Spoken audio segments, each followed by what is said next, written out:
மேஷராசி. மேஷராசிக்கு இந்த பிப்ரவரி மாதம் எப்படி இருக்குது? சூப்பராக இருக்குது. எப்போவுமே சூப்பராக தாங்க இருக்குது. சூப்பராக இருக்குன்னு நினைக்கிற வரைக்கும் தான் சூப்பராக இருக்கும்.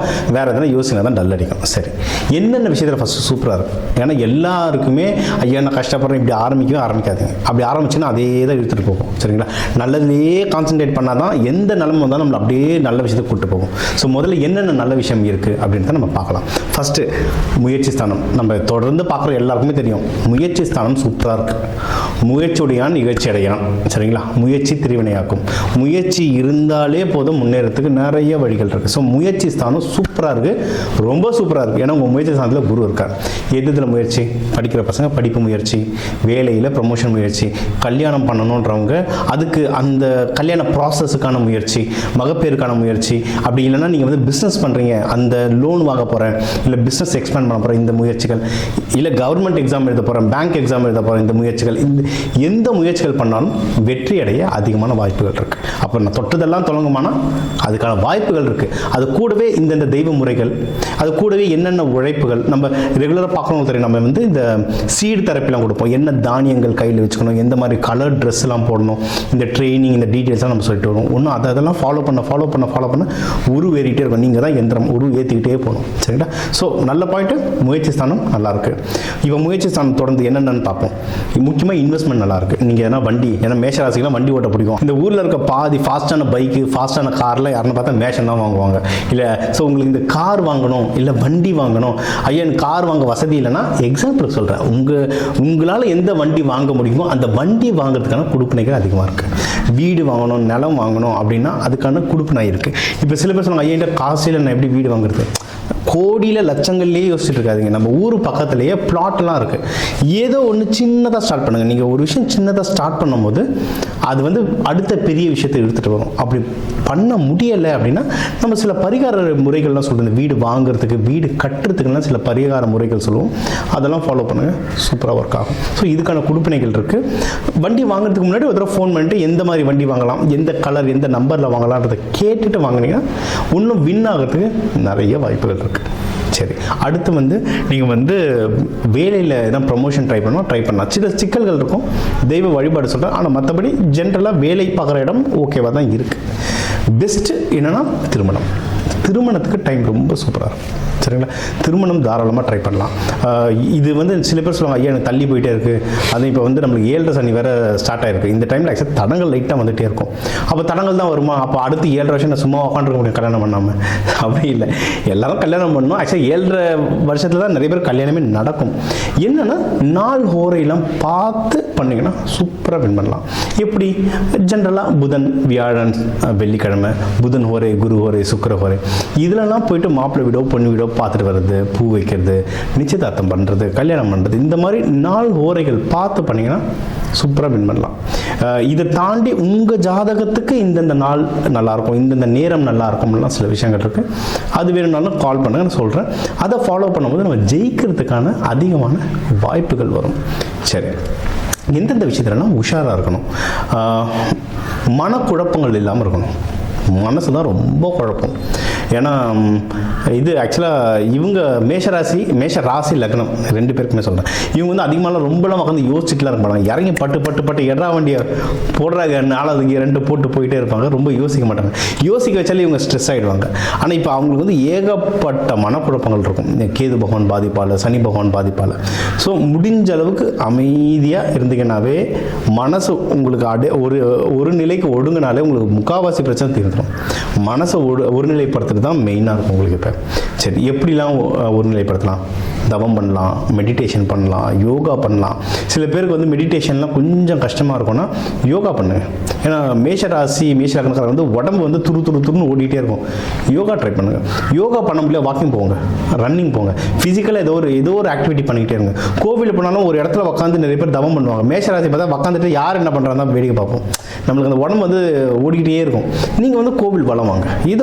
ஏதோ ஒரு விஷயங்கள் ஆன்மீகம் சம்மந்தமாக பண்ணிகிட்டே இருக்கும்போது இறை சக்தி நம்மளுக்கு வந்துகிட்டே இருக்கும். இதை பண்ணிட்டு இருந்தாலே மனம் ஒரு நிலை வரும். இன்னொன்று ஃபேமிலியில் இதே மாதிரி டக்குன்னு டென்ஷன் ஆகும். முக்கியமாக குழந்தைங்க மேலே டென்ஷன் ஆகும். இந்த மாதிரி நேரங்கள்லாம் வந்தால் அந்த இடத்துல நகர்ந்துருங்க. நகர்ந்துட்டு ஒரு வாக்கிங் போயிட்டு வர்றது, சும்மா வேறு ஏதாவது ஒரு டிவி பார்க்குறது, நல்ல விஷயங்களா, இல்லை இந்த மாதிரி கோவில்கள் போயிட்டு ஒரு 3 ரவுண்டு போயிட்டு வருது. இப்படி பண்ணும்போது பிரச்சனை வரும்போது அங்கேருந்து விலகிட்டிங்கன்னா இதுவே உங்களை வந்து பயங்கரமாக காப்பாற்றும். இந்த மாதத்துக்கு இல்லை, அடுத்து 7.5 வருஷத்துக்கே இதுதான். இந்த மாதத்துக்கு ஒன்றும் ஸ்பெசிஃபிக்காக. சரி, இதை தாண்டி வேறு நல்ல விஷயங்கள் சார் அப்படின்னா பிஸ்னஸ் பண்ணுறவங்களுக்கு நல்ல வாய்ப்பு இருக்குங்க. பிஸ்னஸ் பண்ணுறவங்களுக்கு ரொம்ப நல்ல வாய்ப்பு இருக்குது. அதுவும் ப்ராஃபிட் நல்லா வரதுக்கு வாய்ப்பு இருக்குது. சூப்பராக வரும், பெரிய அமௌண்ட்லாம் கூட வரும். ஆனால் என்னென்னா ஹேண்டில் பண்ண தெரியணும். எனக்கு இது நம்ம வீடியோ பார்த்து தான் ஒரு ஃபோன் பண்ணாங்க, ஐயா நீங்கள் பணம் வரோன்னு நீங்கள் வரவே இல்லைங்க ஐயா. நாங்கள் என்னடான்னு என்ன ஏதுன்னு பார்த்தா பெரிய கம்பெனி வச்சுருக்காரு, பிஸ்னஸ் ஆகிடுச்சு, பணம் தரணும் ஆனால் தராமல் லாக் ஆகிருக்கு. சரிங்களா, ஏதோ ஒரு பேப்பர் விஷயமா மாட்டிக்கிட்டு இருக்காங்க, ஒழுங்காக அக்ரிமெண்ட் போடலை. நான் சொன்னேன், பணம் வரதுக்கான எல்லா வாய்ப்புகளும் இருக்குது, பணமும் இருக்குது. ஆனால் எல்லா ப்ரொசீஜரும் ப்ராப்பராக பண்ணணும். பிரச்சனையோடு வரும், பணம் வரும், பிரச்சனையோட வரும். ஏன்னா கூட ராகு கலந்துருக்கு. ராகு கலந்தால் பெரிய பணமும் வரும், பிரச்சனையோடவும் வரும். அந்த பிரச்சனையை ஹேண்டில் பண்ண தெரியணும். அப்படின்னா நான் ஒரு இடத்துல பெரிய பணம் வருதுன்னா முன்னாடியே கொஞ்சம் கிரெடிட் வாங்கி வச்சுக்கணும், முன்னாடியே ஒரு அக்ரிமெண்ட் போட்டு வச்சுக்கணும். இதெல்லாம் நீங்கள் தெளிவாக இருந்தால் தான் கைக்கு வரும். நம்ம வந்து பணம் வரணும்னு அப்படி கம்மன் உட்காந்துட்டு எல்லா இடத்துல என்கிட்ட கொடுப்பாங்கன்னா அப்படி எதுவுமே நடக்காது, யாருக்குமே நடக்காது. அப்படி சரிங்க, ஏதோ ஒருத்தருக்கு யாரோ ஒருத்தருக்கு வாழ்க்கையில் ஒரு தடவை நடந்தால் அதையே ஒரு எக்ஸாம்பிளாக வாழ்க்கை முழுக்க நடக்கணும்னு நினச்சிங்கன்னா அப்படி நடக்காது. ஸோ அந்த நீங்கள் எந்த தொழில் பண்ணுறீங்களோ அதுக்கான பேப்பர் ஒர்க்ஸ் இதெல்லாம் கரெக்டாக வச்சுருந்தீங்கன்னா ஜெயிக்கிறதுக்கு அதிகமான வாய்ப்புகள் இருக்குது. நம்மளுக்கு இப்போ ஜென்ரலாக என்னென்னா இந்த தூக்கம் லைட்டாக டிஸ்டர்ப் ஆகும். நிறைய மேஷராசிக்கு தூக்கம் இல்லாமல் அலைச்சல் இருக்கும், ரொம்ப டிஸ்டர்பன்ஸ் ஆகும். அந்த மாதிரிலாம் இருந்ததுன்னா ரொம்ப சிம்பிளுங்க. ஏதாவது ஒரு அருகம்பில் வாங்கி வச்சுக்கோங்க. அருகம்பில்ல வந்து தலையானை கீழே வச்சுக்கோங்க. நிறைய பேர் சொன்னாங்க சாமி அருகம்பில் எப்படி பெட்ரூமில் தலைக்கான கீழே வைக்கிறதுனாங்க. ஸோ கோயிலேருந்து எடுத்துகிட்டு வர்றது வேண்டாம், நீங்கள் வந்து இது பண்ணலாம். வெறும் கோவில் வாசலில் இருக்கும்ல, அதை வாங்கிட்டு வந்து அதை கூட நீங்கள் வச்சுக்கலாம். நீங்கள் அருகம்பில்ல வச்சாலே சூப்பராக ஒர்க் ஆகும். ஓகேங்களா, இது ட்ரை பண்ணி பாருங்கள். இல்லை ஆஃபீஸ்லாம் மந்தமாக இருக்குன்னா பேக்கில் அருகம்பில் வச்சுக்கோங்க. அருகம்பில் பவுடர் போட்டு குளிங்க. இதெல்லாம் நம்ம ரெகுலராக நம்ம கிளைண்ட்ஸ் எல்லாருக்குமே தெரியும். நம்ம தன ஆகர்ஷணம்னு ஒரு வகுப்பு நடத்துவோம். அதை வந்து இந்த சனி பகவான் தாக்கம் குறையிறதுக்கெல்லாம் நிறைய சொல்லித்தரும். ஜென்ரலாக அதுவும் இப்போ மெயினாக மேஷராசிக்கு சனி பகவான் தாக்கம் குறைக்கிறதுக்கு, தூக்கம் நல்லா வர்றதுக்கு, ஃபேமிலியில் சந்தோஷம் நல்லா நிம்மதியாக இருக்கிறதுக்கு, இந்த விஷயங்கள், உடல் ஆரோக்கியம். ஏன்னா இப்போ அதிகமாக அடி வாங்குறது உடம்பு நல்லா சார், நல்லா நான் எனக்கு நல்லா எக்ஸசைஸ் பண்ணுவாங்க, நல்லா எக்ஸசைஸ் பண்ணுறேன் சார், எனக்கு இதில் வந்து நாங்கள் ஒரு டிஃபென்ஸ் அதில் வந்திருந்தாங்க, அவ்வளோ நல்ல எக்ஸசைஸ் பண்ணுறவங்க சார், என்ன ஆச்சுன்னு உடம்பு அடி வாங்கினே இருக்குது சார்ன்றாங்க. நீங்கள் என்ன வேணா இருங்க, அந்த கிரகம் வரும்போது வேலை செய்ய ஆரம்பிச்சிடும். அதுக்கு அப்போது ஃபுட்டு தான் உங்களுக்கு ஒரு சில விஷயங்கள் உடம்புல ஒத்துக்காது. ஆயில் ஐட்டம், காரம் ஒத்துக்காது, அதுக்கு ஆப்போசிட் இது சாப்பிடுங்க. அதிகமாக தயிர் எடுத்துக்கோங்க, அதிகமாக பால் பொருட்கள். அதுவே ரொம்ப க்ரீமியாக இல்லாமல், பால்லே நிறைய வகை இருக்குது, ரொம்ப க்ரீமியாக இல்லாமல் நார்மல் மில்க் எடுத்துக்கோங்க. இது எடுத்துக்கும் போது உங்கள் உடம்பை நீங்கள் உடம்பையும் மனசையும் கூலாக வச்சுட்டு இருந்தாலே சூப்பராக இருக்கும். உங்களுக்கு மேஷராசிக்கு ரொம்ப நல்லாயிருக்கும்.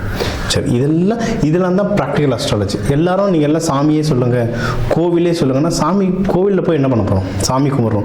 இந்த விஷயங்களில் தனியாக பண்ண மாட்டோம் தான் கோவிலில் வர வைக்கிறாங்க. வாக்கிங் போனால் எழுந்துக்க மாட்டோம், விரதம் போய் முருகன் காவடி எடுன்னு எடுப்போம். கொஞ்ச நேரம் 1 hour நடக்க மாட்டோம். பழனி மலை மேலே ஏறு, திருத்தணி மலை மேலே ஏறுனா ஏறுவோம். அதுக்காக தான் இந்த வழிமுறைகள்லாம் வச்சுருக்காங்க. சரி, தெய்வ வழிபாடு என்னென்ன பண்ணலாம்? நீங்கள் வந்து முருகர் வழிபாடு பண்ணலாம், துர்க்கை அம்மன் வழிபாடு பண்ணலாம், யோக நரசிம்மர், சக்கரத்தாழ்வார், கருடாழ்வார், இவங்களெல்லாம் நீங்கள் வந்து பூஜை பண்ண ஒன்று ரொம்ப நல்லாயிருக்கும். எப்படிலாம் பூஜை பண்ணலாம்? விளக்கேற்றி பூஜை பண்ணலாம். அதுவும் இப்போ இருக்கிற காலகட்டத்துக்கு நீங்கள் வந்து நல்லெண்ணெய் தீபம் போட்டு வழிபடலாம். அதுவும் மெயினாக தைப்பூசம் வருது, தைப்பூசத்துக்கு நீங்கள் வந்து விரதம் இருந்து வழிபடலாம். இதெல்லாம் வழிபட ரொம்ப நல்ல ரிசல்ட் வரும். ட்ரை பண்ணி பாருங்கள். ஸோ நம்ம ஒரு ராசிக்கும் முக்கியமான விஷயங்கள்லாம் கவர் பண்ணிட்டு வந்தோம். என்னென்ன கவர் பண்ணோம்? ஓவராலாக லைஃப் எப்படி இருக்கும், பணம் எந்த அளவுக்கு கையில் இருக்கும், யாருக்கு ஃபேமிலியில் சந்தோஷம் இருக்கும், யார் கொஞ்சம் கேர்ஃபுல்லாக இருக்கும், அதுக்கு என்ன தெய்வ வழிபாடு பண்ணணும், யாருக்கு வேலையில் ப்ரொமோஷன் வரும், வெளிநாடு யார் போகலாம், கல்யாண அமைப்பு யாருக்கு இருக்குது, ஏற்கனவே கல்யாணம் ஆனவங்களுக்கு நல்ல மகப்பேறு வாய்ப்பு யாருக்கு இருக்குது, இந்த மாதிரி யாருக்கு கடன் வாங்குகிற விஷயங்களில் யார் ஜாகிரதையாக இருக்கணும், பிஸ்னஸ் யாருக்கு முன்னேறும், ப்ராஃபிட் யாருக்கு வரும், தூக்கம்லாம் நிம்மதியான தூக்கம் வருதுக்கு என்ன பண்ணணும், இதெல்லாம் மொத்தமாக வாழ்க்கைக்கு தேவையான முக்கியமான விஷயங்கள்லாம் கவர் பண்ணியிருக்கோம். சரிங்களா? இது எல்லாமே பொதுப்பணம். ஓகே, ஏன்னா இப்போ தமிழர்கள்னு எடுத்திங்கன்னா ஒரு ராசிக்கும் 1 கோடி பேர் இருக்காங்க. அந்த 1 கோடி பேருக்கும் நான் பொதுவாக தான் சொல்ல முடியும். ஒவ்வொருத்தரோடைய நம்ம ஃபிங்கர் பிரிண்ட் மாதிரி தான் அந்த ஜாதகமும் ஒவ்வொருத்தரோட ஜாதகமும் மாறும். ஸோ உங்களுக்கு தனிப்பட்ட கேள்விகள் இருந்தால் என்னோட நம்பருக்கு தாராளமாக கால் பண்ணலாம். இதை வந்து நம்ம தெளிவாக உங்களுக்கு மட்டும் உங்கள் ஜாதகத்தை வச்சு நம்ம சொல்லலாம். இதை தாண்டி இந்த நவகிரகங்களையும் பஞ்சபூதத்தையும் எப்படி ஆக்டிவேட் பண்ணுறது இல்லை எப்படி பேலன்ஸ் பண்ணுறதுன்ற பயிற்சிகள் சொல்கிறோம். இது வந்து நவ தானியங்களை வச்சு சொல்லுவோம், கலருங்களை வச்சு சொல்லுவோம். ஏன்னா ஒரு சாமிக்கும் ஒரு கலர். அம்பாளுக்கு வந்து சிகப்பாக போடுறோன்னா ஏன், காளி அம்மாவுக்கு சிகப்பாக போடுறோன்னா ஏன், துர்கைக்கு சிகப்பாக போடுறோம் ஏன், தட்சிணாமூர்த்திக்கு மஞ்சள் கலர் வஸ்திரம் சாத்துறோம் ஏன், இது எல்லாத்த பின்னாடி ரீசன் இருக்குது. அதை இப்போ சயின்டிஃபிக்காகவே எக்ஸ்பிளைன் பண்ணி ரிசல்ட்டோட தராங்க. சரிங்களா? இந்த பயிற்சிகள் எல்லாம் கொடுக்குறோம். இதை கற்றுக்கிட்டிங்கன்னா இது ஏன் கற்றுக்கணும் அப்படின்னா நம்மளுக்கு என்ன பிரச்சனை, என்ன தோஷம் வந்தாலும், சனி பயிற்சி நடந்தாலும், ராகு பயிற்சி நடந்தாலும் நமக்கு வந்து எப்படி அந்த கிரகத்தை பேலன்ஸ் பண்ணணுன்றது தெரிஞ்சிடுச்சுன்னா நம்ம கையில் தாங்க, எல்லாமே நம்ம கையில் இருக்குது. அதை சொல்ல எல்லாமே நம்ம கையில்னுவாங்கல்ல, அதுதான். சரிங்களா? ஸோ இதை ஃபுல்லாக ஃபாலோ பண்ணுங்கள். உங்களுக்கு என்ன டவுட் இருந்தால் தாராளமாக கேளுங்க. முக்கியமான பண்டிகை நாட்களில் நல்லபடியாக விரதம் இருந்து ப்ரேயர் பண்ணுங்கள். தைப்பூசம், மகா சிவராத்திரி.